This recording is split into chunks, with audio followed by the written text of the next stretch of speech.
Hey, everybody, this is Charles McDonald from Yahoo Sports.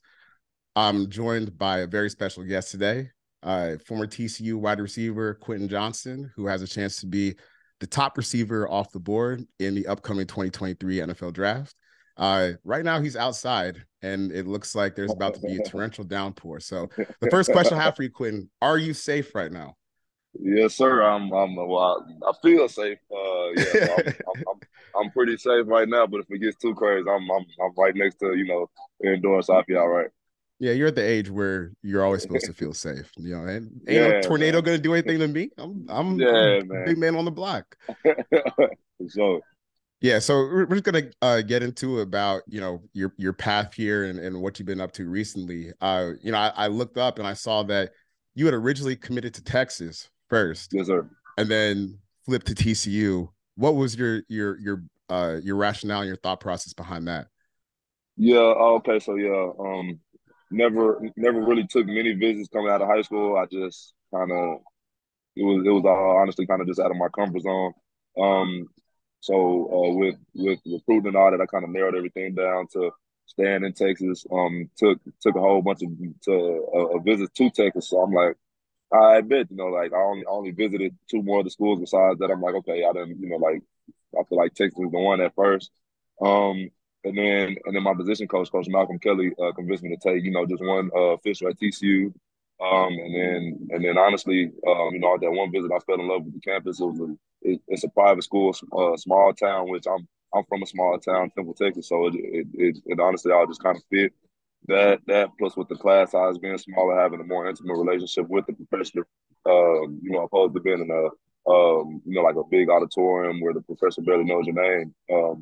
As far as the school part goes, Right. was honestly huge for me too. And then, so at the end of the day, Coach Kelly, man, to be to be just completely honest, he was a person that came to me straightforward, with everything, and then kind of did some research on him. Obviously he played at Oklahoma, was real big there, and then made it to the league. So I kind of wanted to be coached, by somebody that kind of has the same frame and size as me. That's doing what I'm trying to do and get to where I'm just trying to go. You mentioned that the recruiting process, you didn't seem like a big fan of it. What about the recruiting process did you find daunting as 17, 18-year-old kid? Some people like it, some people roll with it, and want all all the action, all the cameras in their face. I just was never like that. I was always more of a quiet guy, kind of stay in the background. I'm gonna put on a show when it's time, but shoot, right there, just all the traveling and all the cameras and photo shoots. Honestly, I just wasn't really with all that at that point. Yeah, it's a small town country boy. That Yeah. now my family's from Mississippi, so I understand what kind of vibe you're on. Oh yeah. So you go to TCU, you're 2-1 against Texas over your career. Did that make you feel like you ended up making the right decision at the end of the day? Oh yeah, for sure. Yeah, especially after my freshman year, we played and won, and then all the coaches that was recruiting me over there looked at me kind of salty because that was actually the first game I came out and started. So we had either a game or two before that didn't start. Was playing backup. We still seeing some of the field. But that game, I don't know. I stepped into the stadium with a little different energy, and my coach seeing it moved me up to the starter. Ended up doing pretty good that game. So yeah, I feel real confident. Yeah. So your freshman year, you averaged 22.1 yards per catch that season, Mm. which is pretty crazy for someone who was like at prom a few months before that.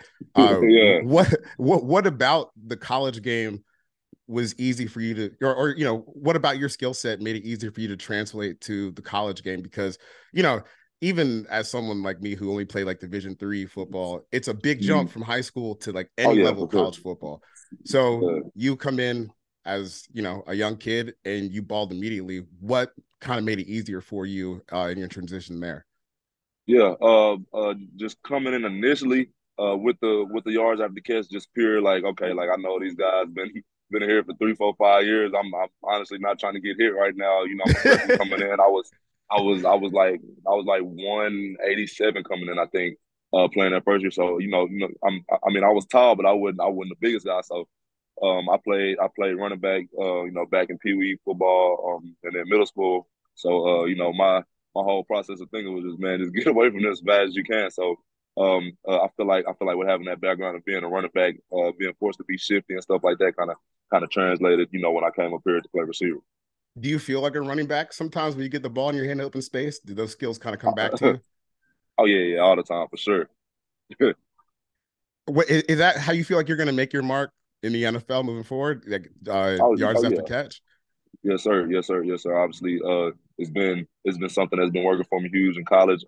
Obviously, I know that it's a different beast in the NFL, but I still got all Right. the confidence in the world in my game. Now, I got to ask you this question because you Mm-hmm. said you weren't trying to get hit, during your freshman year. Mm-hmm. Do you have a moment where you first got to campus and you got popped by someone and you're like, oh, okay, this is a Oh little yeah, bit for different sure. than what I was doing? Yeah. So honestly, it didn't happen at first. So I'm like, okay, cool. I can do this. Still feel like I could do it. We before the season started, actually, we had little spring games and stuff. Um, our our safety, Nook Bradford. Man, we at the goal line. I don't know. This is just one of those things you just always have in your mind that you remember. But yeah, so I'm going across the middle for like it was like a crossing route, like goal line type situation.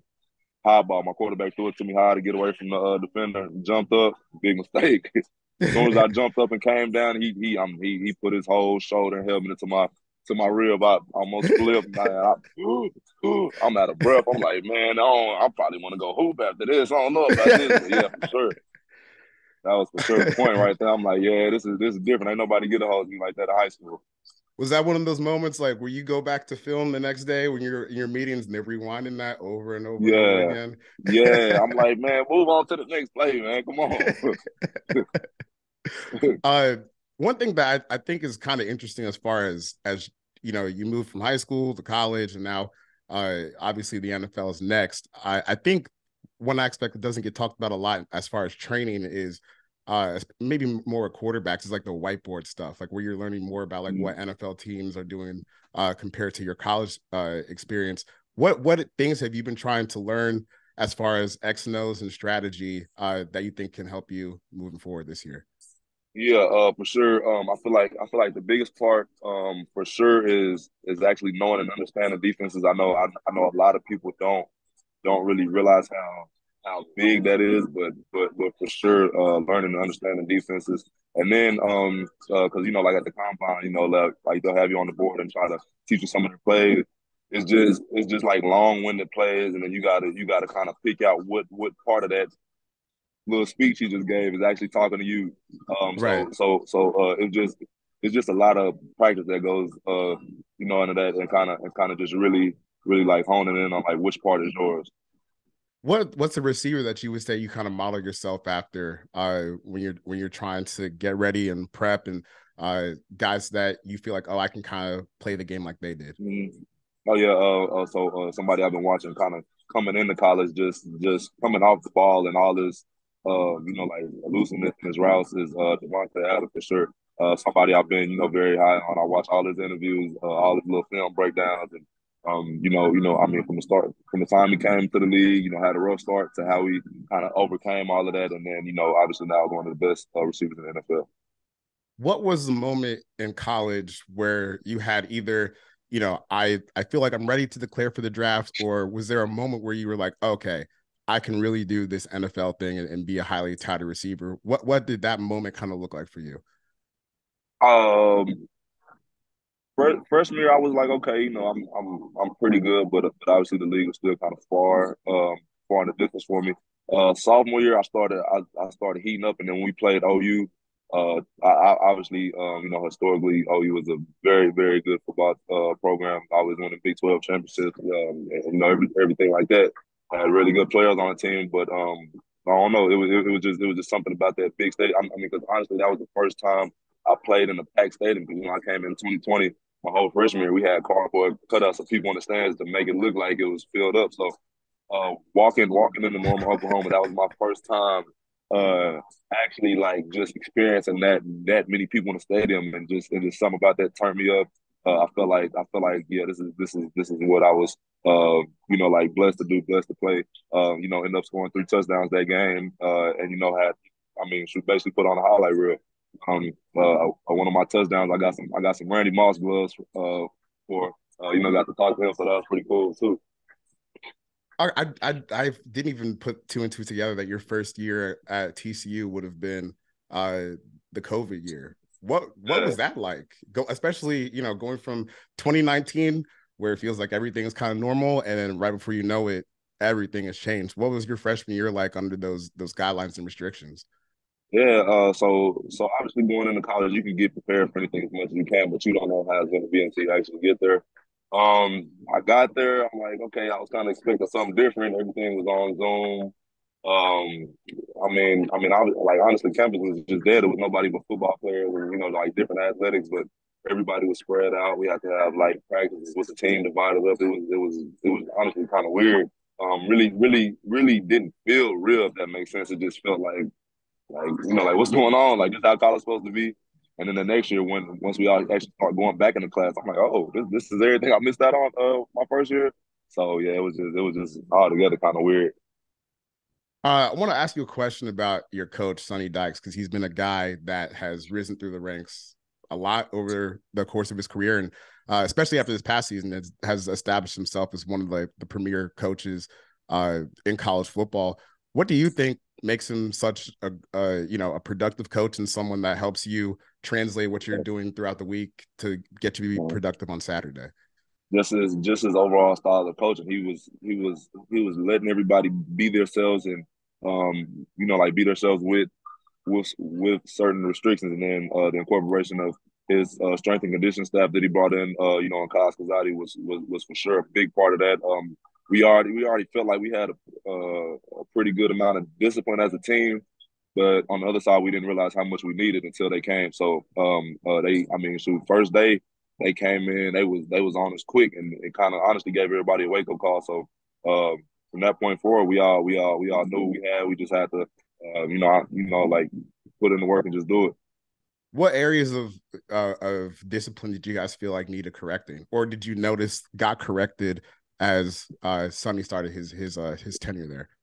Oh yeah, so like previous years, say the offense will have a bad drive. It's like we kept letting that linger with us through the course of the rest of the game. It's like always like blaming each other. We always on the sideline arguing. Like like we was cool off the field, but like on the field, like I don't know, like some of us, it's just something that wasn't clicking all the time.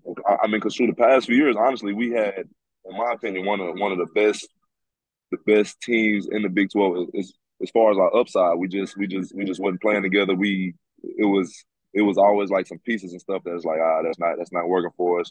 And then when they came in, they kind of honestly just shut all that stuff down from the start. They wouldn't take a no for an answer.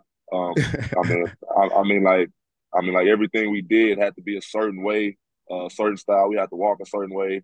We had to lift at a certain pace. It was just like everything was like preparing us for the season. And then so we looked up and we was undefeated. It's like, oh, okay, like we should have tried this a long time ago. Yeah, I'm good. So Oh man, this stuff works. Wow. yeah. Uh one last question I got for you before we get out of here. Who was the toughest cornerback that you faced in college? Like a guy that you think has the traits and skills to do something at the next level? Yeah. I have to say the dude that probably the same height and build as me from K State, Julius. He's for sure one of those guys. Shoot, you go out there and look at shoot, even a tall receiver, a tall DB. You kind of just be like, okay, big body, probably not fast. He may be a little physical, but really, really can't keep up with me in the go balls and all that. First time playing him sophomore year. Yeah, I was wrong about all that. He was every bit of 6'4". He was every bit of 6'4".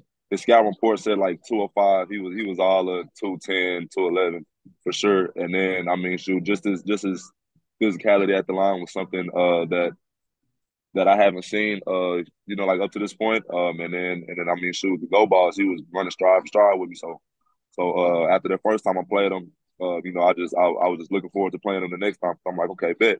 I had to go back in the lab, like reevaluate myself and like fix some different things. So the next few times I played them, I was ready. But yeah, that's for sure a challenge that I always look forward to, and I looking forward to going against them in the league too.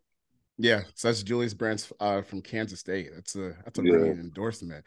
Let's fast forward real quick to like the end of April. You've been picked by whatever team. Uh, what would you tell fans like this is one part of my game that you should be excited about for my rookie year? One part of my game, Yeah, being a 6'4" receiver, playing like I'm 5'8" as far as yards after catch, just overall running the ball, and then I feel like something that hadn't got showcased as much as I wanted to in college that I for sure want to translate to the league is my high ball. Like I mean, like I could jump, like yeah, like not bragging, just being all honest. Playing basketball, like I really like develop some springs in my legs. So I'm trying to just go up top as much as I can. So yeah, for sure showcasing that as well. are you the best basketball player in the 2023 NFL draft?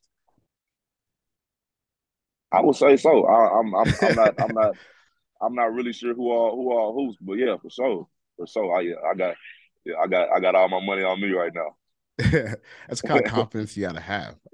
Yeah, Quentin, thanks for the time, man. You can catch us on Yahoo Sports YouTube channel. I will be around with all sorts of goodies throughout the rest of the draft season, off season, football season. You know where to find us. Yahoo Sports. Appreciate the time, Quentin, and thanks for stopping by. so I appreciate you guys.